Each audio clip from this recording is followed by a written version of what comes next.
Olá para você que está aí na preparação para o Enem. Meu nome é João, faço parte do time de formação e assessoria e estou aqui hoje para falar um pouquinho sobre o aprofundamento de uma questão aqui do Enem do ano de 2021, uma questão de física e uma questão, na verdade, de um tema que a gente geralmente não ouve falar, né? Um tema que cai com um pouquinho menos de frequência, de ocorrência, né? Na prova aí do Exame Nacional do Ensino Médio.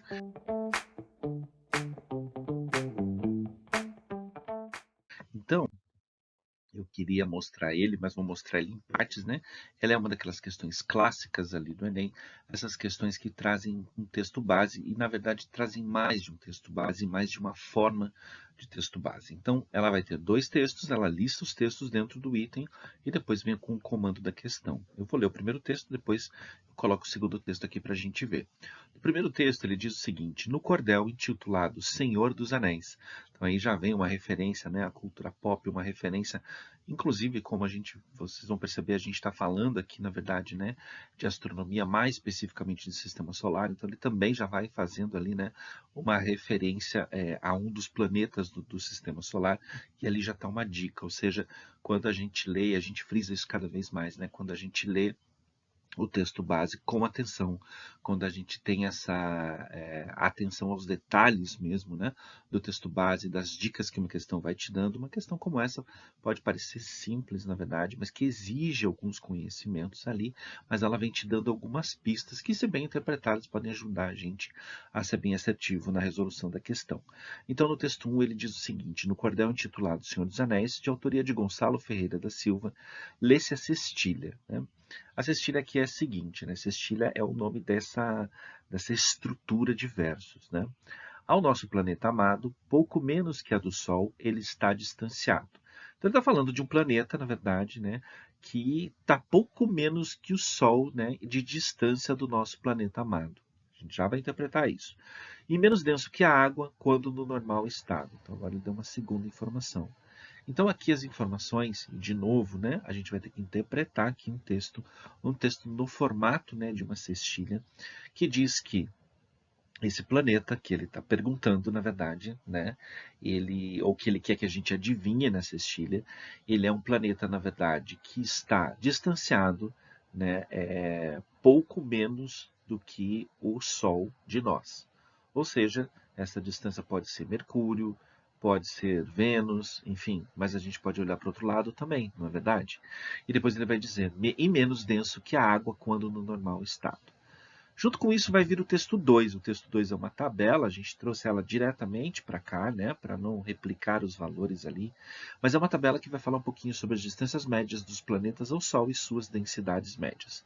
Pronto, aqui a gente consegue aferir, consegue conferir, na verdade, aquilo que está acontecendo ali, ou aquilo que está sendo sugerido, né, de uma forma bem esperta, inclusive, ali pelo autor, né, no cordel. Então vamos lá.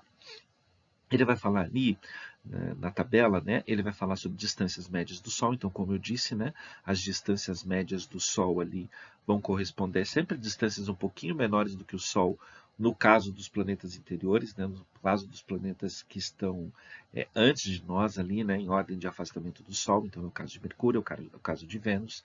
E depois, se a gente pegar Marte, por exemplo, Marte também está menos distante de nós do que nós estaríamos do Sol. A mesma coisa vai acontecer para Ceres, que ele considera um planeta não ali, Júpiter, e daí quando chega em Saturno tem uma coisa bem interessante. Até então, e olha só, aqui a gente vai ter que falar bastante da interpretação de um outro tipo de texto, né? Que é uma tabela. E aqui cai, na verdade, né, algo bem importante, que é a tabela das densidades relativas médias desses planetas. Então a gente vai perceber ali, né, que, primeiro, antes de tudo, o único planeta, né, uma curiosidade que a gente não precisa saber necessariamente, mas que quando a gente sabe, a gente já consegue relacionar a nossa densidade ali, se comparada, na verdade, né, com a densidade da água, que é 1 para 0, né, ela vai ter ali, na verdade, uma relação, no nosso caso, de 5,5 e por aí vai. Essa relação, o único caso, na verdade, que a gente poderia comparar com a água e dizer que é menos denso que a água, e isso por si só já é a resposta, né?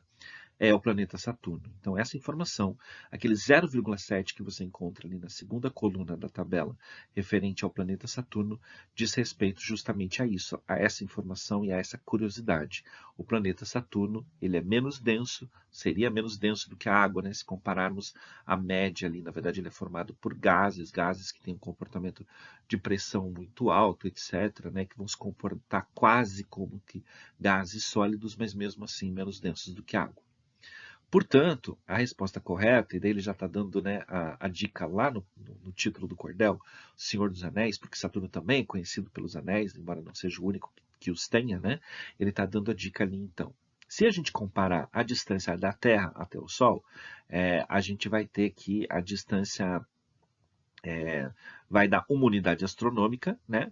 E no caso de Saturno, ele diz ali, ó, ao nosso planeta amado, pouco menos do que ao do Sol ele está distanciado. Então a gente tem essa distância de 9,6. Então a gente consegue comparar isso, na verdade, e falar assim, olha que bacana, o único planeta que tem menos densidade que a água e que tem essa distância que também se encaixa nessa distância ali em relação ao Sol é o planeta Saturno. Assim fica fácil quando a gente chama aqui o enunciado da questão, considerando os versos da cestilha, as informações da tabela, a qual planeta o cordel faz referência.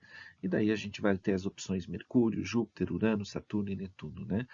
Netuno não poderia ser, Urano também não, porque eles têm distâncias muito maiores do que nós em relação ao Sol, mas no caso de Júpiter e Mercúrio, eles também poderiam estar na jogada ali, a não ser pelo fato de que a gente está falando do planeta que também tem que ter uma densidade menor do que a da água em condições normais de temperatura e pressão aqui na Terra, ou seja, a gente está falando do planeta Saturno.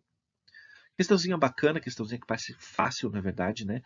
Mas é uma questão que exige da gente um pouquinho de conhecimento, bastante atenção, como a gente sempre fala, né? Ela exige da gente, na verdade, uma atenção muito grande aos detalhes, uma atenção muito grande a alguns conhecimentos e uma capacidade lógica ali de relacionar as questões.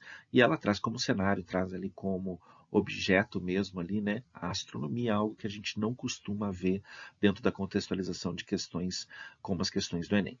Ok? Espero que essa questão tenha feito sentido para você e ela venha aqui, na verdade, resgatar um pouquinho desse conhecimento ali relacionado à astronomia, mas também falar muito sobre essa questão da atenção e da interpretação das informações ali dispostas em diferentes linguagens e em diferentes tipos de texto base, na verdade, que o Enem pede para a gente, certo? Até a próxima, espero que vocês façam uma prova incrível.